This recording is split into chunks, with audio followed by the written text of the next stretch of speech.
Bonjour Gaëlle. Bonjour Stéphanie. Alors aujourd'hui, j'aimerais qu'on aborde le sujet des labyrinthes à billes. En effet, parfois les parents se posent la question concernant ce jeu, mais est-ce réellement utile? Qu'est-ce que cela peut apporter à mon enfant?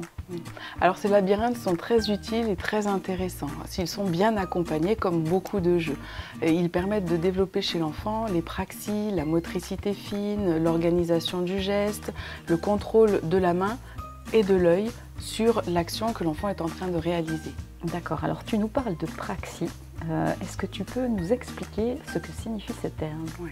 Quand tu bouges au quotidien, tu fais un mouvement, il n'y a pas forcément d'intentionnalité, donc tu ne réfléchis pas à ce que tu fais.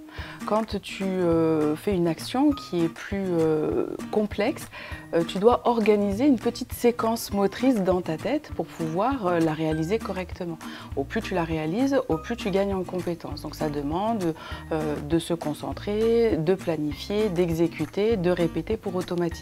Ça, c'est une praxis, c'est une séquence motrice complexe. D'accord, donc si je résume, c'est tout l'art de bien coordonner ces gestes. Exactement. Et concrètement, comment ce jeu, le labyrinthe à billes, va nous permettre d'aider l'enfant à développer ses praxis, justement?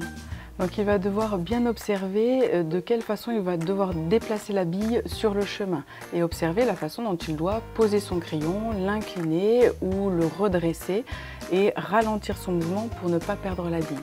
Vous pouvez aussi proposer des petites fiches à l'enfant où vous allez dessiner des petits ronds de couleurs sur l'ordre des billes qu'il va devoir amener du début à la fin. Ça va l'obliger à réfléchir comment il doit s'organiser et comment il doit réaliser cette petite séquence de billes de façon très ludique mais constructive pour lui. Merci Gaëlle.